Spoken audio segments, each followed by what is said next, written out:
গুরুতর অসুস্থ হয়ে হাসপাতালে তামিম ইকবাল। সকালে বিকেএসপিতে মোহামেডানের হয়ে প্রিমিয়ার লিগের ম্যাচ খেলতে গেলে বুকে ব্যথা অনুভব করেন তিনি। মাঠে খেলতে নামার ঠিক আগ মুহূর্তে হার্ট অ্যাটাকে আক্রান্ত হলেন তামিম ইকবাল। এরপর দ্রুততম সময়ে ট্রিটমেন্ট দেওয়ার লক্ষ্যে তাঁকে অ্যাম্বুলেন্সে নিয়ে যাওয়া হয় গাজীপুরের একটি বেসরকারি হাসপাতালে। জীবন মৃত্যুর এই সন্ধিক্ষণে প্রতিটি মুহূর্ত ছিল অমূল্য। সময় মতো গন্তব্যে পৌঁছানো, দক্ষ মেডিকেল টিম আর আধুনিক যন্ত্রপাতি সবকিছুই তখন ভীষণ গুরুত্বপূর্ণ হয়ে ওঠে। প্রায় মৃত্যুর কোলে ঢলে পড়া তামিম ইকবাল ফিরে পান তার দ্বিতীয় জীবন। আন্তর্জাতিক মানের সেবা আজ ঢাকার বাইরের জেলাগুলোতেও পৌঁছে গেছে। অত্যাধুনিক চিকিৎসায় জনপ্রিয় ক্রিকেটারের সুস্থ হয়ে ওঠার মতো এমন হাজারো উদাহরণ ছড়িয়ে আছে দেশ জুড়ে। অথচ একটা সময় ছিল যখন সরকারি ব্যবস্থাপনার হাসপাতালগুলোই ছিল দেশে চিকিৎসার একমাত্র অবলম্বন, আর উন্নত চিকিৎসার জন্য মানুষকে পাড়ি দিতে হতো বহুদূর। চিকিৎসার অপর নামই যেন ছিল অপেক্ষা আর সীমাহীন ভোগান্তি। বিশেষায়িত সেবা ও অত্যাধুনিক যন্ত্রপাতির অভাব ছিল বড় চ্যালেঞ্জ। দিন বদলেছে, আর এই বদলের পুরো ভাগেই বেসরকারি খাতের স্বাস্থ্য উদ্যোক্তারা। WHO এবং সরকারি হিসাব মতে বাংলাদেশের স্বাস্থ্যসেবার 2/3 আজ পূরণ হয় বেসরকারি খাত থেকে। 5,000-এর বেশি বেসরকারি হাসপাতাল, ক্লিনিক এবং 10,000-এর বেশি ডায়াগনস্টিক সেন্টার প্রতিদিন লাখো রোগীকে নিয়মিত সেবা প্রদান করে আসছে। এই খাতে কাজ করছেন 12 লক্ষ নিবেদিত প্রাণ স্বাস্থ্যকর্মী, যাদের মাঝে 70,000-এরও বেশি সুদক্ষ MBBS ডাক্তার।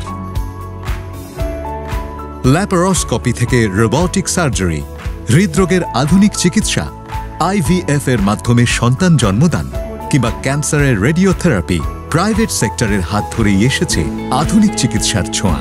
দেশেই উন্নত মানের চিকিৎসা সহজলভ্য হওয়ায় হৃদরোগ চিকিৎসায় সাধারণ রোগীদের বিদেশে যাওয়া কমেছে গত 2 দশকে প্রায় 70%।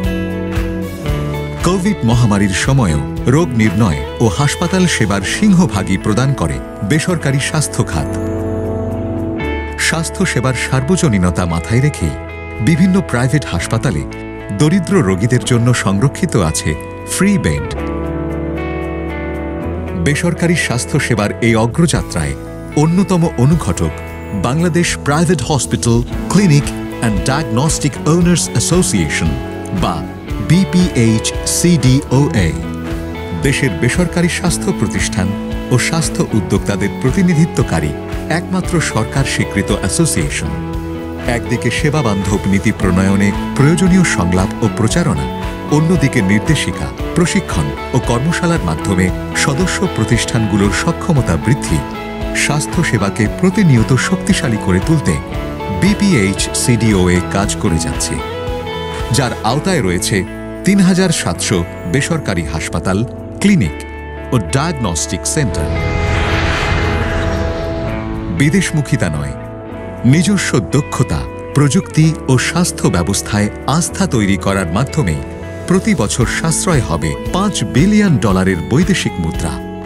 আর উদ্ভাবন, জবাবদিহিতা ও অংশীদারিত্বের মাধ্যমে দেশ জুড়ে বিশ্বমানের স্বাস্থ্যসেবা নিশ্চিত করতে BPHCDOA পাশে আছে সব সময়। অপার সম্ভাবনার সোনালী বাংলাদেশে নিশ্চিত হোক প্রতিটি মানুষের সুস্থতা।